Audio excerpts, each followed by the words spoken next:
Hello my dear listener, welcome back again রহস্যময় পৃথিবীর কৌতূহল।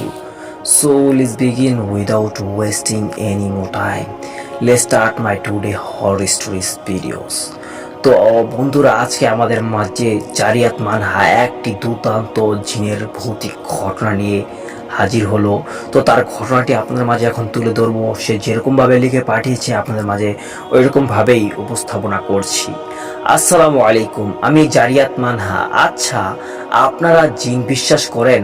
হয়তো অনেকেই করেন, আমি বিশ্বাস করতাম মোটামুটি ভাবে। কিন্তু যদি আপনার সামনেই কেউ জিন দ্বারা আক্রান্ত হয়ে শেষ হতে থাকে, তখন তো আপনি বিশ্বাস করবেন। আমার আম্মু যখন ছোট ছিলেন তখনকার ঘটনা এটি। আমার নানা বাড়ির পাশের বাড়িতে এক নানি থাকতেন। তার 3 ছেলে ছিল। সেই নানির নাকি খুব শখ ছিল তার একটি কন্যা সন্তান হোক। তিনি যখন 7 মাসের গর্ভবতী, তখন তিনি তার বোনের বাড়িতে গিয়েছিলেন কোনো একটা কাজে। তো কাজ শেষ হতে অনেক সময় লেগে যায়, একদম সন্ধ্যা হয়ে গিয়েছিল। তো নানির সেই বোন নাকি নানিকে বলেছিল আজকে তাদের বাড়িতে থেকে যেতে, কাল সকালে যেতে। কিন্তু নানি কোনো কথা না শুনে চলে এসেছিলেন। নানি আর নানা পথে যেতে যেতে একটা শ্মশান ঘাট তাদের পথে পড়ল। তার পাশেই ছিল নাকি একটা বট গাছ। তখন তো যাতায়াতের এত ভালো ব্যবস্থা ছিল না, গরুর গাড়ি করেই অনেকে যাতায়াত করত। হঠাৎ গরুর গাড়ি নাকি থেমে গিয়েছিল, গরুগুলো সামনে যেতে যাচ্ছিল না। নানি আর নানা গাড়ি থেকে নেমে চললে বললেন, কি হয়েছে, গাড়ি কেন থামলেন? তখন চালক বললেন, গরুগুলো সামনে যেতে চাচ্ছে না, অনেক চেষ্টা করছি। হঠাৎ নানির নাকি পেটে ব্যথা শুরু হয়েছিল, আর নানি নাকি ওই বট গাছের নিচে একটু বসেছিলেন। বসার একটু পরই নাকি নানির খুব গরম লাগছিল। এমন মনে হচ্ছিল যেন সব গরম নানির আশেপাশে ঘুরছে। নানা নানিকে বটগাছের নিচে বসতে রাগ করলেন এবং উঠে আসতে বললেন। কোনো কারণ ছাড়াই গরুগুলো নাকি আবার চলতে শুরু করেছিল। নানিরা বাড়ি পৌঁছে গেলেন। এভাবে অনেক দিন পার হলো। নানি একটি কন্যা সন্তানের জন্ম দেন। নাম রাখা হয় তার আলেয়া। সকালের নয়নের মণি ছিল আলেয়া, কারণ 3 ভাইয়ের একমাত্র বোন আলেয়া। যত বড় হতে লাগলো, আলেয়ার মধ্যে অস্বাভাবিক আচরণ বাড়তে লাগলো। হঠাৎ করেই নাকি আলেয়াকে খুঁজে পাওয়া যেত না। সারা বাড়ি সবাই খুঁজতো, কিন্তু আলেকে পাওয়া যেত না। তারপর অনেকক্ষণ পরে নাকি পাওয়া যেত তাদের বাগানের উঁচু ঢালের উপর বসে আছে আলেয়া। এমন প্রায়ই হতো। নানা নানি নাকি বেশ চিন্তায় থাকতেন, কোনো এমন হচ্ছে। তারা অনেক হুজুর দেখালেন, সকালে ঝাড়ফুঁক করত, কিন্তু কাজের কাজ কিছু হতো না। আলিয়ার বয়স যখন 14 বছর, তখন তার পাগলামি আরো বাড়তে লাগলো। সে একা একা বিড়বিড় করত, কেউ কাছে এলে তাকে গালাগাল করত, মারতে যেত। শেষমেশ নানা নানি সিদ্ধান্ত নিলেন, অনেক হয়েছে, আর না, এবার ভালো কোনো এক হুজুরের সন্ধান করতে হবে। তাদের আদরের মেয়ে তাদের চোখের সামনে এভাবে শেষ হয়ে যাচ্ছে, তারা কিভাবে সহ্য করবেন? আলিয়ার বড় ভাই তখন বিয়ে করেছিল এক হুজুর পরিবারে। সেই পরিবারের সকলেই খুব ধার্মিক ছিলেন। আলিয়ার এই অবস্থা দেখে তারা এক ভালো হুজুরের সন্ধান দিলেন।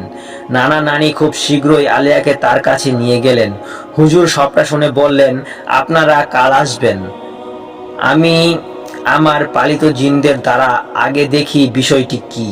পরদিন নানা নানি আলিয়াকে নিয়ে হুজুরের কাছে গেলেন।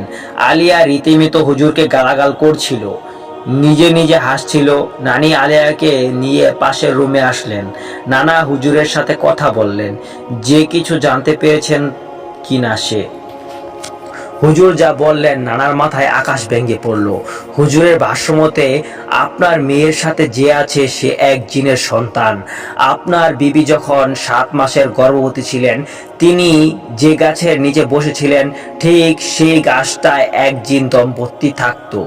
তাদের সন্তানের নজর পড়েছিল আপনার বিবির গর্তে থাকা বাচ্চাটির উপর। এই জিনের বাচ্চাটা এখন আলিয়ার শরীরের থাকে আস্তে আস্তে মিশে গিয়েছে। এখন আলিয়া যত বড় হবে, জিনের বাচ্চাটাও ওর সাথে সাথে বড় হবে। ওকে তাড়ানো সম্ভব নয়। আপনারা অনেক দেরি করে ফেলেছেন।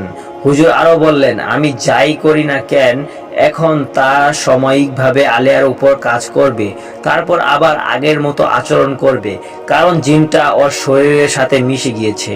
নানা নানি এরপর আলেয়াকে নিয়ে বাড়ি ফিরে এলেন। নানি সবসময় কাঁদতো আর বলতো ওই দিন তার বোনের কথা যদি শুনতো তাহলে এত কিছু ঘটতো না। আলিয়া এভাবেই বড় হতে লাগলো। একমার তো ওকে গালাগাল করত, ঘরে আটকিয়ে রাখলে কিভাবে যেন সে পালিয়ে যেত। নানা এভাবে আলিয়াকে নিয়ে চিন্তা করতে করতে এক সময় মারা গেলেন। আমার মায়ের কাছ থেকে এতটুকু শুনেছিলাম। বড় হওয়ার পরে যতবার নানা বাড়ি যেতাম দেখতাম আলিয়া খালা খাল পাড়ে একা একা কথা বলছে, সারা বাগানে ঘুরছে। মাঝে মাঝে শুনতাম আলিয়া খালাকে খুঁজে পাওয়া যাচ্ছে না, আবার পরদিন নাকি তাকে বাঁশবাগানে পাওয়া যেত। আমি সবসময় ভাবতাম তার হয়তো কোনো মানসিক রোগ আছে, তাই হয়তো এমন করছে, কিন্তু না, সেবার নিজেদের চোখে যা দেখেছি এরপর বিশ্বাস করতে বাধ্য হয়েছি যে আলিয়া খালার কোনো মানসিক রোগ নেই, সে অন্য কিছুর দ্বারা নিয়ন্ত্রিত। একবার আমি আর আমার বোন নানা বাড়ি গিয়েছিলাম। নানা বাড়ি গেলে আমরা বিভিন্ন জায়গায় ঘোরাঘুরি করি। তো আমরা নানা বাড়ি থেকে কিছুটা দূরে একটা নদী আছে, আমরা বেড়াতে গেলে সেখানে ঘুরতে যাই। তো আমি আর আমার আপু মিলে সেখানে হাঁটতে গেলে হঠাৎ দূর থেকে দেখলাম আলিয়া খালা নদীর পাশে একটা বাঁশবাগানে আছে, সেখানে চলে যাচ্ছে। আমরা বেশি ভাবলাম না, কারণ সে এভাবেই একা একা হাঁটাহাঁটি করে। তো আমরা অনেকক্ষণ নদীর পাড়ে হাঁটাহাঁটি করে বাসার দিকে যাচ্ছিলাম। হঠাৎ কোথা থেকে জেনে আলিয়া খালা আমাদের সামনে এসে পড়ে, আপুর হাত খপ করে ধরে বলল, চল আমরা সাথে ওই বাঁশবাগানে। আমরা ভয় পেয়ে গেলাম। আপু রীতিমতো চিৎকার করছিল, যেহেতু শেষ বিকাল ছিল, নদীর পাড়ে মানুষ ছিল না তেমন। আমি আপুর হাত আলিয়া খালার হাত থেকে ছাড়িয়ে আপুকে নিয়ে দৌড় লাগালাম। আলিয়া খালাও আমাদের পিছনে দৌড়ে আসতে লাগলো। এর মধ্যে আমরা আমাদের বাড়ির মসজিদের কাছাকাছি এসে পড়েছিলাম। তখন পিছে ফিরে দেখলাম আলিয়া খালা নেই। পরে বাসায় ফিরে আম্মুকে সব জানানোর পর আম্মু বকাবকি করলো, কেন আমরা একা নদীর পাড়ে গিয়েছিলাম।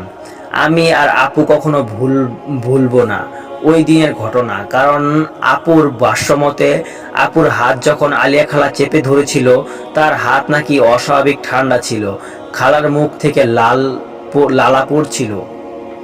এখন আলিয়া খালার মা মানে সেই নানি ও মারা গিয়েছেন। আজও নানা বাড়ি গেলে দেখি সে একা একা হাসছে, কথা বলছে। ঘটনা আলিয়া খালা। লেখক জারিয়াত মনহা। ভিদ্র গল্পের লেখার ভুলগুটি ক্ষমা সুন্দর দৃষ্টিতে দেখবেন। আর হ্যাঁ, অবশ্যই কমেন্ট লিখে জানাবেন। তো বন্ধুরা, আপনারা কে কোথা থেকে এই ঘটনাটি শুনেছেন অবশ্যই কমেন্টে লিখে জানাবেন। আর হ্যাঁ, অবশ্যই ভিডিওতে একটি লাইক আর চ্যানেল নতুন হলে সাবস্ক্রাইব করে দিবেন। তো ভালো থাকবেন, সুস্থ থাকবেন, নিজের খেয়াল রাখবেন। দেখা হচ্ছে পরবর্তী দুর্দান্ত একটি ভিডিও নিয়ে। আল্লাহ হাফেজ।